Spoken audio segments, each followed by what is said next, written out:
Bonsoir frères et sœurs et bienvenue sur TV et Radio de Vie.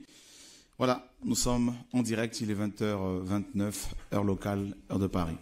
Père, nous bénissons ton nom pour ta fidélité. Merci pour mes bien-aimés. Merci pour ce moment que tu nous as, Seigneur, donné. Merci pour ta fidélité. Conduis-nous dans tout ce que nous allons partager, Seigneur, ce soir. Au nom de Yeshua, nous te prions. Amen. Voilà. Bonsoir frères et sœurs, et encore merci pour votre présence, pour votre fidélité.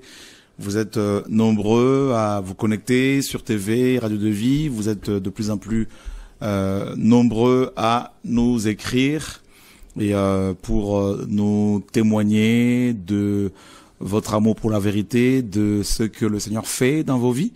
Et nous sommes, croyez-nous, beaucoup aussi, beaucoup encouragés, en fait, en gros. Donc, beaucoup encouragés par vos mails, par vos prières, par vos suggestions. Et que toute la gloire revienne au Seigneur. Ce week-end, donc ce dimanche, nous étions à Nice et nous avons été agréablement surpris, encouragés par le Seigneur. Alléluia.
Donc vraiment, je tenais personnellement à dire merci au Seigneur et aussi aux frères et sœurs de Nice qui nous ont beaucoup encouragés, à Patrick, à tous les frères et sœurs. Vous êtes tellement nombreux, et à Laure, à plein d'autres. Donc vous tous qui avez été présents pour nous encourager, pour nous fortifier, à Vanessa, voilà. Donc je ne pourrais malheureusement citer tout le monde. En tout cas, merci à tous, merci à toutes de nous avoir soutenus, encouragés, et voilà. Donc et on a pu voir comment le Seigneur a touché, comment il a guéri, comment il a sauvé des personnes ce week-end, et il y a eu quelques baptêmes, et Dieu nous a en gros encouragés.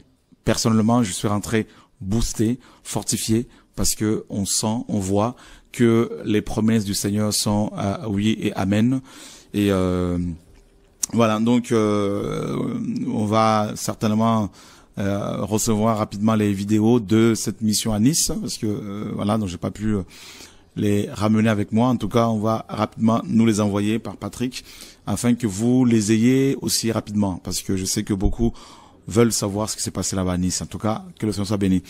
Et je tenais à vous rappeler que ce week-end, nous sommes ce samedi, donc il y a bel et bien un programme de réveil à Évry. Et puis le dimanche 15, nous serons à Lyon. Le dimanche 21, nous serons à Stuttgart en Allemagne. Que Dieu soit béni pour son nom, pour son œuvre qui se fait ici et là. que toute la gloire le revienne. Alors, bonsoir à vous qui êtes avec moi sur le plateau de TV et Radio de Vie. Julien. Bonsoir. Comment vas-tu? Ça va par la grâce du Seigneur. Amen. Alors, est-ce que ton micro, je pense pas qu'il soit allumé. Voilà, donc du coup, les gens ne t'ont pas entendu. Certainement, chez eux, ils ont dû se dire, mais on l'entend pas. Voilà, là, c'est parfait. Alors, tout va bien? Ça va bien, Dieu fait grâce. Tu pars bientôt en Suisse ou comment? Ou pas? Pas du tout. On attend la balle du Seigneur. Hein. Ah ouais? Voilà, donc, parce qu'il y a beaucoup de frères et sœurs de la Suisse, hein, donc de Suisse qui nous attendent effectivement et qui sont touchés. Et on ira bientôt à Genève, si le Seigneur le permet. Oui, tout à fait. Voilà, donc on est aussi avec Blanchard. Bonsoir Blanchard. Bonsoir. Tout va bien? Tout va très bien par la grâce du Seigneur Jésus. Amen. Aurélie aussi qui est là. Bonsoir. Pour la première fois. Bonsoir Aurélie. Bonsoir. Comment vas-tu?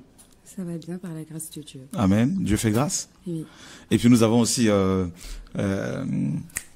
Do qui est avec nous. Donc Do, bonsoir. Bonsoir. Alors, d'où viens-tu, Do? Je viens du Vietnam. Du Vietnam. Oui. D'accord. Alors, tu as donné ta vie à Jésus-Christ il n'y a pas longtemps? Oui, récemment, oui. Récemment. Alors, mais comment ça s'est passé? Est-ce que tu découvres que Dieu est bon, que Jésus est Seigneur, qu'il est amour? Comment ça se passe un peu là? Comment l'expliquer? Des choses comme ça vient tellement naturel que j'ai oublié comment ça a commencé en fait. D'accord. Genre, je ne croyais pas du tout. D'accord. En quelqu'un qui peut créer cet univers. D'accord. Tout. Mais au fur et à mesure, je commençais à être curieuse, à aller lire des livres, à demander aux gens qui appartiennent à des différentes religions. D'accord. Comme le musulman, D'accord. les bouddhistes. Et comme ça que j'ai choisi de parler à Dieu. D'accord. Et en fait, il y a un événement qui m'a gravé dans le cœur. C'est que, vous voyez, quand on commence la nuit que j'ai décidé de parler. D'accord. À Dieu, dans ma tête. Toute seule chez toi? Oui, toute seule chez moi. Je me suis mis dans mon lit et j'ai dit, ah, peut-être pourquoi pas, je vais parler avec lui. Où il est, est-ce qu'il existe? Et c'est là que, en fait, d'un coup comme ça, j'ai reçu un message de ma copine. Ok. Donc d'Aurélie. Oui. Normalement, elle n'envoie pas de message comme ça, en fait. D'accord. Mais là, cette nuit-là, elle m'a envoyé une petite, c'est une verset de la Bible qui dit que Dieu t'a choisi. D'accord. Donc tu lui envoies un verset où il est question du choix de Dieu, que Dieu t'a choisi. Voilà, le moment que je décide de où es-tu, tu existes vraiment, tu vois. Donc je commence à prier et je dis si tu existes, eh ben j'aimerais bien te connaître. D'accord. Voilà. Je commence à l'inviter. Parce que c'est comme s'il ne peut plus attendre. Effectivement. Voilà. Et c'est de ma propre volonté de vouloir le voir. D'accord. Voilà. Voir Dieu.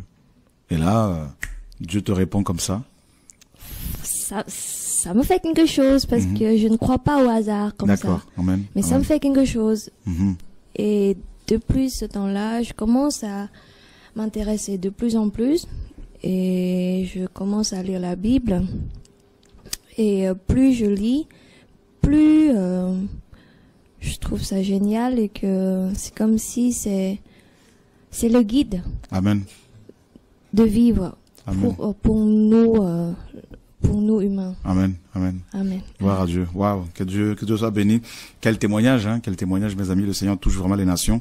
Et le Vietnam est un pays aussi, c'est un grand pays, un pays qui a une grande histoire, une longue histoire. Et quelle langue parle-t-on au Vietnam? On parle le vietnamien. Le vietnamien. Oui. Et est-ce que ça te dérangerait de nous dire quelques mots en vietnamien, parler à Dieu en vietnamien et pour peut-être aussi toucher quelques Vietnamiens et Vietnamiennes qui suivraient éventuellement cette vidéo.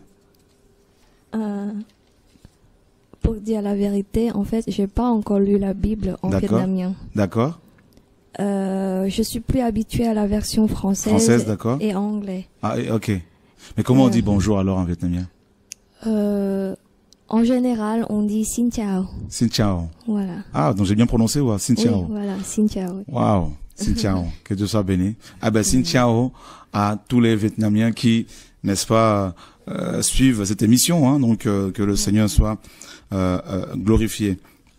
Voilà. Donc, Do, notre sœur, donc originaire du Vietnam, a sur son lit parlé à Dieu dans sa tête en disant, écoute, si tu existes, réponds-moi, parle-moi.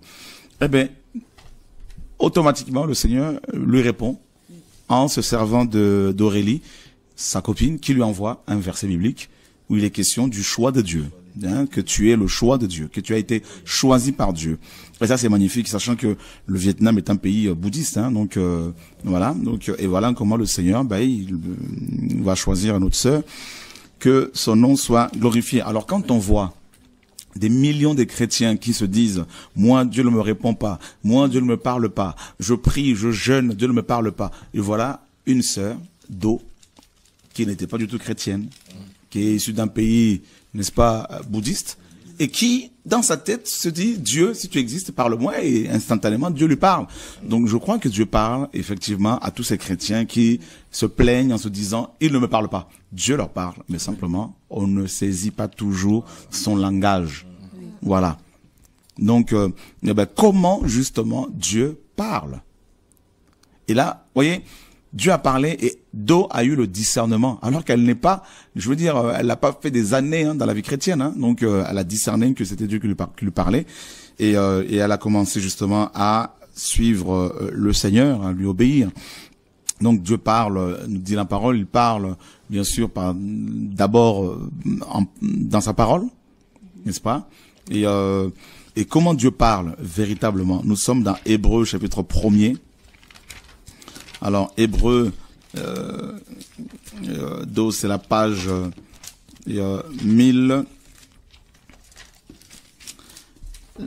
1132. 1132.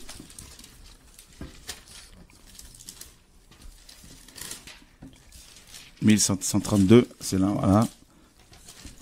Ok, c'est par ici. 1132, 1112, 1132, parce que je voudrais que tu nous lises ce passage-là, je vais pouvoir t'aider. Alors, c'est là. Hébreux, chapitre 1er. Nous lirons juste le verset 1er. Ça te dérangerait de nous faire cette lecture? Hébreux. Pas de souci, avec joie. Mais c'est ça la richesse du royaume de Dieu. C'est les nations qui sont touchées. Désolé pour mon accent. Il est beau. Alléluia. Okay. Un bel accent. Tout ça juste le verset 1er. Dieu, qui autrefois a parlé à nos pères à plusieurs reprises et de plusieurs manières par les prophètes, nous a parlé en ces derniers jours par son Fils, qui a établi héritier de toutes choses, et par lequel il a aussi fait le monde, et qui étend la splendeur de sa gloire, et l'empreinte de son être, et soutenant toutes choses par sa parole puissante, ayant fait par lui-même la purification de nos péchés, s'est assis à la droite de la majesté divine, dans les lieux très hauts. Amen. Que Dieu soit béni. Donc, voilà, comment Dieu parle? Comment Dieu parle-t-il? Voilà la question que beaucoup de chrétiens, frères et sœurs, se posent. Parce que la compréhension, n'est-ce pas, le discernement du langage de Dieu est vital et indispensable à notre croissance spirituelle et indispensable, mes amis, à la réussite des projets que Dieu nous a, n'est-ce pas, assignés. Comprendre le langage de Dieu, c'est mener une vie victorieuse. Saisir le langage de Dieu, c'est remporter des victoires dans le quotidien. Saisir le langage de Dieu, comprendre ce que Dieu veut pour ta vie, pour ma vie, mes amis, pour nos vies tout simplement, est indispensable à la percée divine. Alors comment Dieu parle? Justement, beaucoup se disent, mais oui, mais moi je ne comprends pas, je n'entends pas, j'ai l'impression qu'il parle plus à d'autres qu'à moi. Et voilà, et les Écritures nous disent ici que Dieu, qui autrefois a parlé à nos pères à plusieurs reprises et de plusieurs manières par les prophètes, nous a parlé en ces derniers jours par son Fils. Donc, avant, comme vous le savez, il fallait aller consulter les prophètes, consulter les messagers de Dieu pour avoir sa volonté, pour connaître sa volonté. Et là, ce n'est plus le cas. Donc, ça veut dire que vous ne devez pas, aujourd'hui, chrétiens, chercher à ce que des prophètes vous disent ce que Dieu attend de vous. Ça s'appelle de la médiumnité, de la voyance, n'est-ce pas? Et Dieu condamne cela. Quand vous voyez un prédicateur venir chez vous, ne cherchez pas à savoir si Dieu a un message, si Dieu vous a, comment dire, appelé ou pas. N'allez pas le voir comme si vous alliez voir un voyant. Ce n'est pas chrétien, ça. Ce n'est pas chrétien, mes amis. Nous ne sommes pas des voyants. Oui, Dieu peut passer par les frères et sœurs pour parler à d'autres, mais ce n'est pas à nous de provoquer ces révélations. Voilà. Ça devient de la voyance. Et quand c'est comme ça, ben les prophètes qui ne sont pas avertis et qui sont consultés comme ça pour prophétiser, ben ils peuvent se mettre à prophétiser charnellement et devenir, sans se rendre compte de ce fait, des faux prophètes. Et inspirer une fausse espérance aux chrétiens. Et vous savez, si vous recevez une fausse parole prophétique, une fausse parole, une fausse prophétie, eh ben vous allez vous y accrocher et être complètement égaré. Vous pouvez perdre beaucoup d'années comme ça parce que vous vous êtes accroché à une fausse espérance, à une parole qui vous a inspiré, n'est-ce pas, un espoir complètement, mes amis, faux. Donc, il faut vraiment veiller. On n'a plus à aller voir des prophètes pour connaître si un tel est ta femme, ton homme, si telle femme est ta femme. Non, ça c'est pas, mes amis, ce n'est plus d'actualité. L'office du ministère ou du service prophétique actuel n'a rien à voir avec l'office du service prophétique sous la loi ou avant la loi. Là, ces prophètes étaient consultés, comme Saül et son serviteur étaient partis consulter Samuel pour savoir où se trouvaient les animaux, les brebis de son père. Et mais aujourd'hui, mes amis, on nous dit que Dieu nous a parlé, Dieu nous parle par le Fils. C'est la façon la plus importante, mes amis, que Dieu a utilisé, que Dieu utilise pour pouvoir nous parler. Il nous a parlé par Yeshua, tout simplement. Donc ça veut dire que à partir de la croix, c'est Yeshua qui occupe toute la place. Voilà, Jésus-Christ de Nazareth. C'est lui. Donc si vous voulez que Dieu vous parle, eh ben demandez, priez pour que Jésus-Christ se révèle à vous. Amen, amen, amen. Voilà. Et qu'est-ce que on nous dit dans Jean 1, on nous dit qu'au commencement était la parole était avec Dieu et la parole était Dieu. Et dans Apocalypse 19, 12 à 13, on nous dit que le nom de Jésus-Christ, son nom est la parole de Dieu. D'accord? Donc ça veut dire que si vous voulez connaître la volonté de Dieu, c'est simple, vous avez la parole. Voilà. Nul besoin d'aller voir Chora, est-ce que t'as pas une parole pour moi, Chora? Est-ce que Dieu ne t'a pas parlé? Chora, Dieu ne t'a-t-il pas dit une parole pour moi? Qu'est-ce que tu ressens quand tu viens chez moi? Est-ce que Non, nous ne sommes pas des voyants. Non. Ne nous transformez pas en autre chose que ce que nous sommes. C'est-à-dire des chrétiens, des disciples de Jésus-Christ comme vous. Des hommes comme vous. Des femmes comme vous. Voilà. Donc, Dieu nous a parlé par le Fils. Donc ça veut dire que celui qui veut connaître Dieu, celui qui veut entendre parler de Dieu, celui qui veut que Dieu le parle, il doit connaître Jésus-Christ de Nazareth. Et ensuite, il faut qu'il médite la parole de Dieu. Tout ce dont nous avons besoin se trouve dans ce livre. Tout. Ce livre est toujours d'actualité. Ce livre ne sera jamais démodé. Ne sera jamais, mes amis, jamais, ne tombera jamais en désuétude. Jamais. Ce livre, je le répète, ne tombera jamais en désuétude. Il sera toujours d'actualité. Il est toujours d'actualité. Et si vous voulez savoir la volonté du Seigneur pour votre couple, méditez la parole.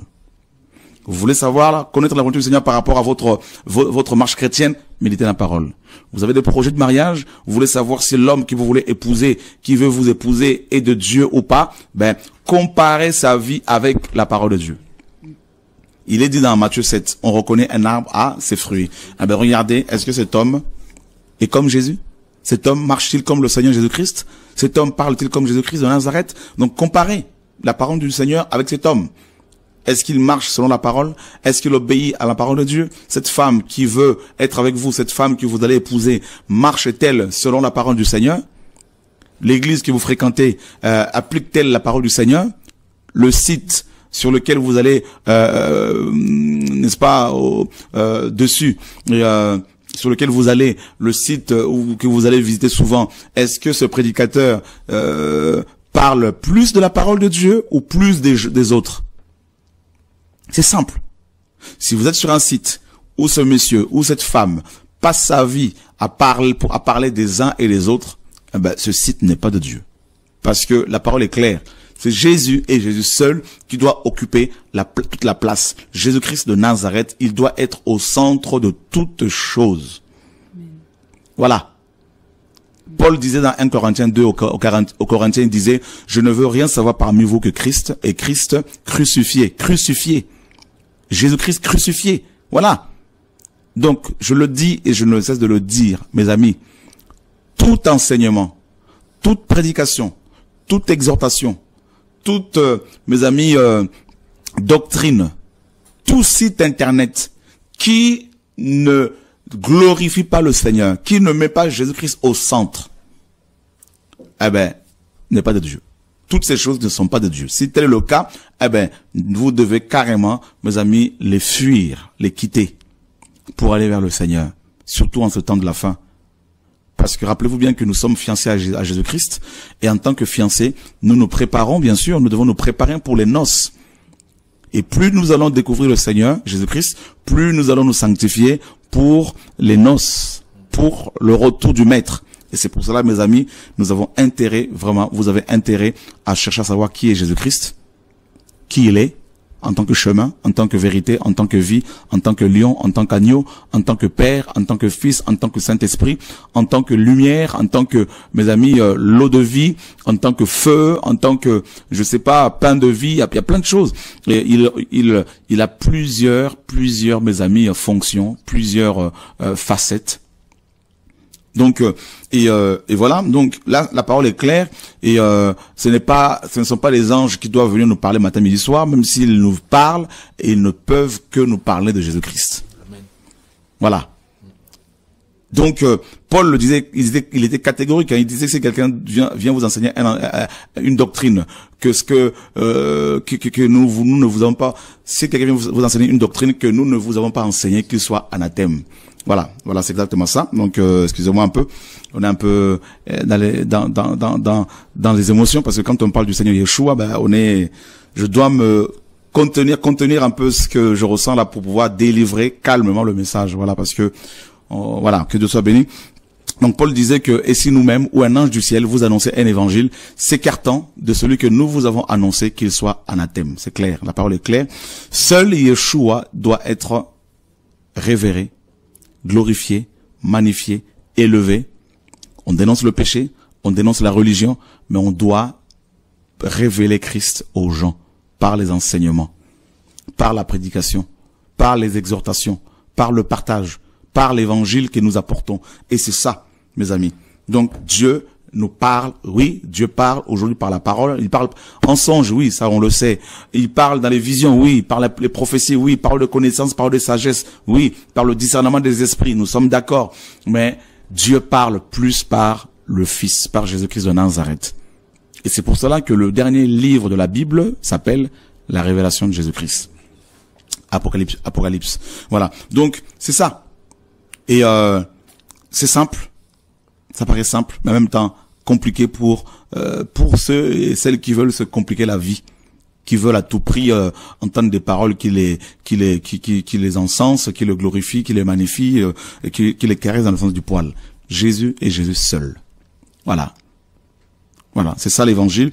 Donc, et la parole est claire, et on nous dit que le Fils a été établi héritier de toutes choses. Et c'est par lui que le monde a été effectivement créé. Et il est la splendeur de la gloire du Père et l'empreinte de son être. Yeshua, homme, Yeshua, le Fils, est l'empreinte de Dieu. Donc il est Dieu. On peut pas dire que l'empreinte de Shora ne soit pas Shora, hein, n'est-ce pas? Parce que quand on voit mon empreinte, forcément on voit Shora. Si on voit vos empreintes, forcément vos empreintes c'est vous. Hein, quand on parle des empreintes digitales, tout ça là, c'est forcément, on arrive forcément à vous localiser, à vous identifier. Donc avec vos empreintes, on peut vous localiser, on peut vous identifier.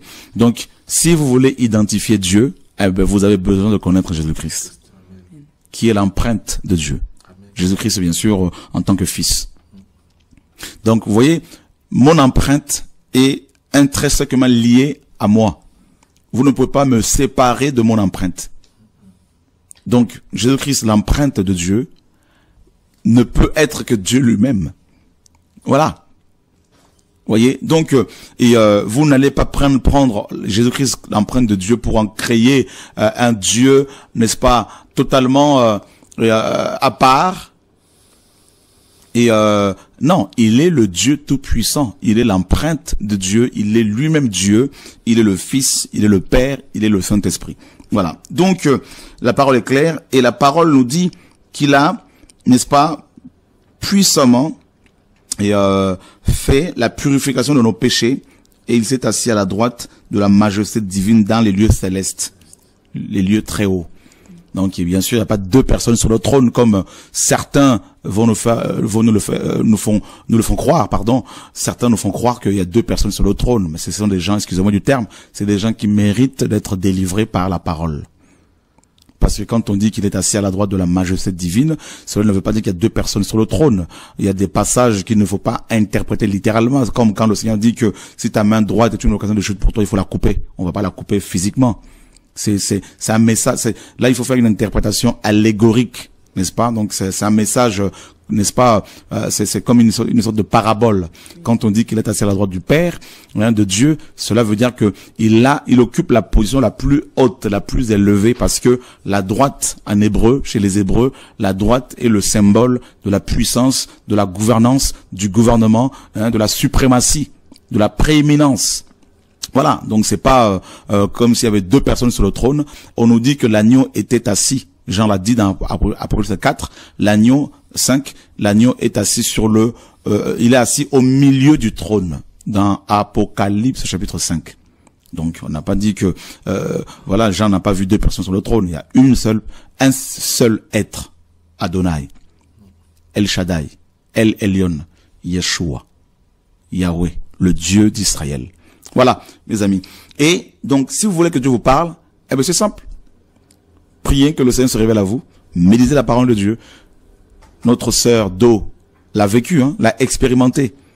Et aujourd'hui, en lisant la parole, elle découvre qui est Dieu et qu'est-ce que Dieu attend d'elle. Et de même que quand vous achetez un appareil électronique, pour pouvoir l'utiliser correctement, il vous faut une notice. Pareil, si vous voulez fonctionner correctement sur terre, la notice que nous avons, donc c'est la parole de Dieu. Voilà. C'est pour cela que nous voulons honorer cette parole. Nous voulons, n'est-ce pas, bénir Dieu pour sa parole. Nous voulons la méditer, nous voulons la lire, nous voulons la partager avec force, avec simplicité, avec amour. Et d'ailleurs, c'est ce qui nous motive, donc le partage de la parole de Dieu, tout simplement. L'enseignement biblique. Et comme vous êtes amoureux et amoureuses de l'évangile, de la parole de Dieu, nous nous réjouissons, nous sommes dans la joie, et qu'ensemble nous puissions, mes amis, main dans la main, avancer vers le retour du Maître, vers le royaume céleste. Donc, Dieu, mes amis, nous a parlé par le Fils. Et je me répète encore, je le répète, ne cherchez plus des prophètes qui puissent vous parler. Même si le Seigneur peut se servir les uns des autres par des prophéties, avec des prophéties, des visions, des songes, des révélations, mais il ne faudrait surtout pas se dire, je dois absolument voir cette femme ou cet homme pour qu'il me parle, parce que je suis fatigué. Je veux que Dieu, n'est-ce pas, l'utilise pour me parler. Donc, oui, on a besoin des confirmations des frères et sœurs. On a besoin que Dieu se serve d'autres personnes pour nous confirmer des choses qu'il nous a dites dans le secret. Ça, il n'y a pas de souci. C'est la parole. C'est biblique. Mais il faut comprendre, nous devons comprendre que Dieu nous a déjà parlé. Si vous voulez connaître votre avenir, Dieu nous a déjà parlé. Si vous voulez connaître votre futur, Dieu nous a déjà parlé. C'est simple. Et c'est Jésus-Christ. Donc il y a tellement de choses que nous pouvons apprendre de lui. Même l'éternité ne sera pas suffisante pour pouvoir découvrir Jésus-Christ. Tellement qu'il est insondable, tellement qu'il est profond. Il est haut, il est profond, il est large, il est long et il est tout puissant. Voilà, que toute la gloire lui revienne. Donc c'est juste une courte exhortation et on voulait juste vous encourager à vraiment méditer la parole du Seigneur.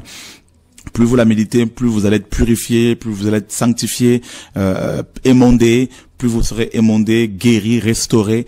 Que toute la gloire lui revienne. En tout cas, merci à chacun de vous, merci à vous tous qui priez pour nous, qui nous soutenez dans vos prières et nous tiendrons ferme, nous tenons ferme grâce à vos prières, bien sûr, grâce au Seigneur, mais aussi grâce à vos prières parce que le Père met dans vos cœurs cette pensée pour pouvoir prier pour nous et continuer à le faire. En tout cas, l'œuvre se fait, les choses avancent et nous sommes dans la joie, nous sommes plus déterminés, qu'avant à annoncer la vérité dans les nations.